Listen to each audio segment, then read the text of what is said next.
Un tema económico, un tema político, una combinación de ambas cosas.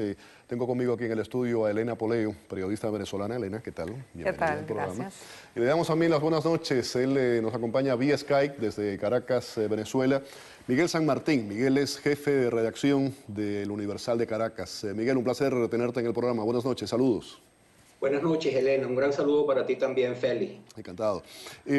Estábamos hablando, yo hablaba que si esto es un tema económico, es un tema político, Miguel, o una combinación de las dos cosas. Si hablábamos de un 700% de aumento, si lo ponemos en plata, claramente, ¿cuánto cuestan estos pasajes y ese aumento desorbitado a qué se debe? Hay un poco de las dos cosas, o bastante de las dos cosas. En Venezuela hay una crisis económica que parte de la falta de dólares del gobierno para cubrir todas las obligaciones que tiene pendientes. Sobre todo porque desde que el fallecido Hugo Chávez se propuso acabar con el aparato productivo nacional, puso al país a depender de las importaciones. El año pasado se importaron 45 millones de dólares, 45 millardos de dólares aproximadamente, de los cuales el gobierno mantiene una deuda con los proveedores nacionales y estos a su vez con los internacionales por el orden de los 23, 24 millardos de dólares. Las líneas aéreas están incluidas dentro de ese paquete. Con las líneas aéreas la deuda asciende a 3.300 millardos de bolívares. Eso es una deuda que el gobierno ha venido acumulando y que no tiene forma de pagar porque carece de los dólares para afrontar esos compromisos. Y eso viene por el hecho de que PDVSA ha reducido sus ingresos debido a que no ha podido aumentar la producción, ha aumentado el consumo interno y ha aumentado los compromisos con China, que está pagando en petróleo parte de los créditos que China le ha hecho a Venezuela. También es un tema político porque evidentemente se nota no solo en las limitaciones en los pagos a las líneas aéreas, sino en la asignación de los cupos en dólares para los viajeros. Mientras algunos destinos con más de 7 días tienen una asignación de casi 3.000 dólares por persona, por viajero, en el caso de Miami, lo máximo es de 700 dólares, lo cual alcanza para muy poco, más si son viajes familiares.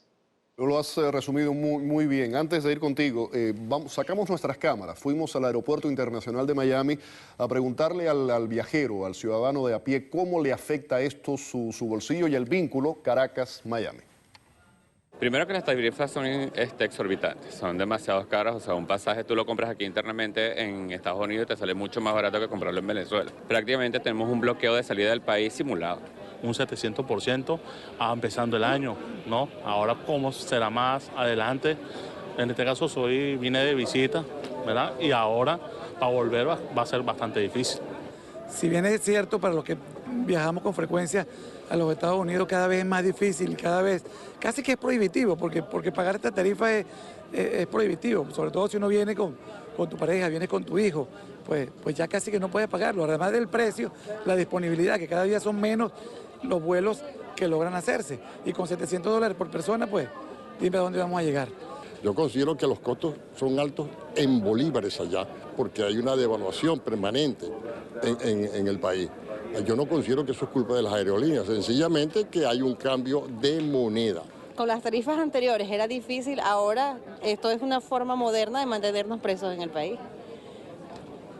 Ahora es imposible viajar y con la reducción de cupos no puedes ni pagar ni el hotel. Ahí tenían, bueno, pues declaraciones, diversos puntos de vista. Quería preguntarte tu opinión, pero quería ir un poco más allá. Decíamos anteriormente en el reportaje si esto era una venganza política. Y yo hablaba de vínculos entre Caracas y Miami. Primero el consulado y ahora no se puede viajar, ¿no? Y fueron muy específicos además al decir que son la reducción en divisas para los viajes a Florida, ¿no? Que son los más... como quien dice, ellos siempre están hablando de los escuálidos que viven en Miami. Se sabe que aquí están refugiados, hay muchos refugiados políticos. Se sabe que siempre apuntan a Miami como el lugar donde están la oposición, donde está la sede fuera de Venezuela de la oposición. Y además fue a dedo. Los viajes a Florida tienen menos dinero, punto.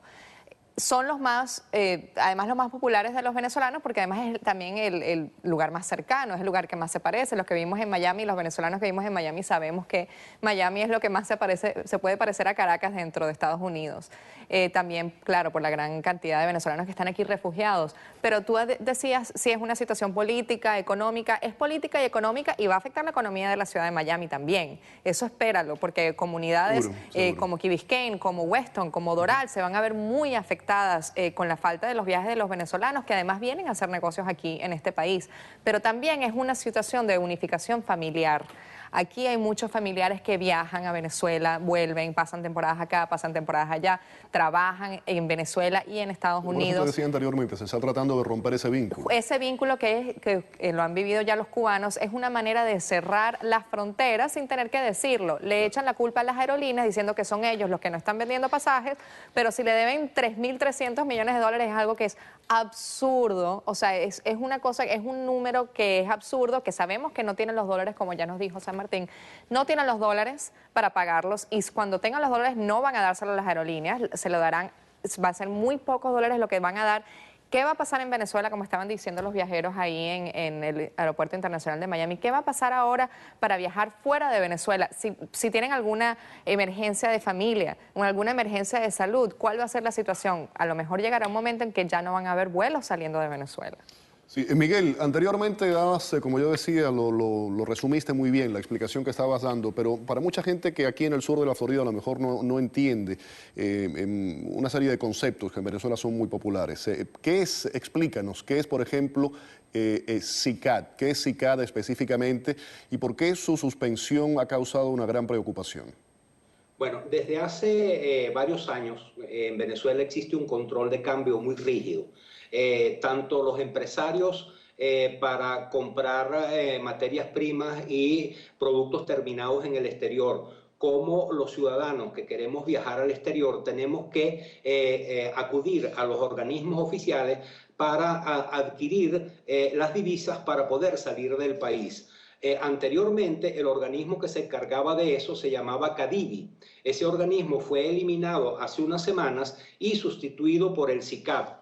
En el fondo viene siendo lo mismo. Lo que trató de hacer el gobierno con este cambio fue cortar la corrupción que había en el viejo CADIVI, en donde, según los mismos funcionarios oficiales, el año pasado se entregaron 20.000 millones de dólares a empresas de maletín que no utilizaron esas divisas para importar absolutamente nada. Entonces trasladaron ahora esa responsabilidad al SICAD.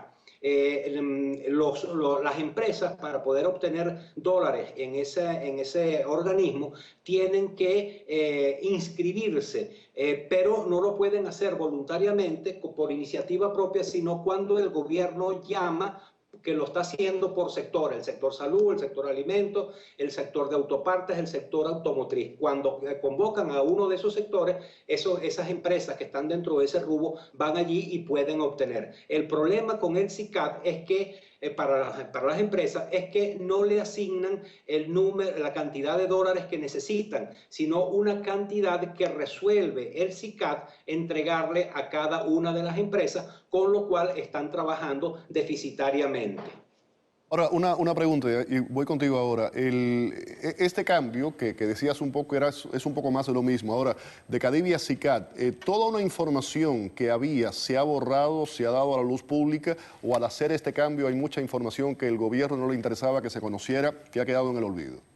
No, hay que hacer una nueva inscripción. Las empresas tienen que inscribirse de nuevo en otro organismo que se llama el RUSEF o el RUSAF, algo así.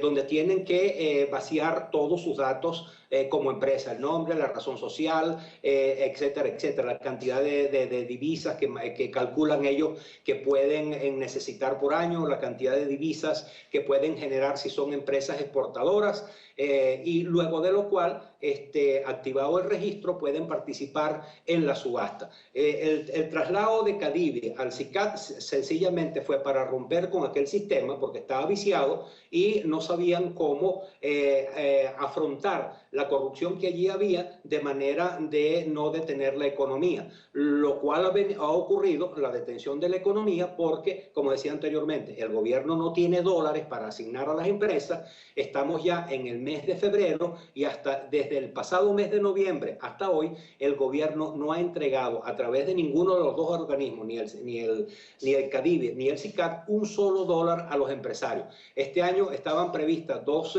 subastas y las suspendieron. Está convocada una para mañana, pero la cantidad de dólares a subastar es 440 millones, cuando a estas alturas ya deberían las empresas tener a su disponibilidad más de $1 millardo para poder importar tanto materias primas como productos terminados.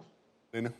Sí, es verdad, todo, por supuesto, lo que está diciendo Miguel. Y por supuesto, ellos estaban hablando de CADIVI y después lo vieron como si fuera un organismo lleno de corrupción, que es correcto que es lleno de corrupción, pero es un organismo que creó el mismo gobierno, que está bajo el gobierno. Creen que quitando a CADIVI y poniendo al SICAD, porque ya vamos a inventar ya cualquier cosa, ¿no? Los nombres no importan. Es lo mismo.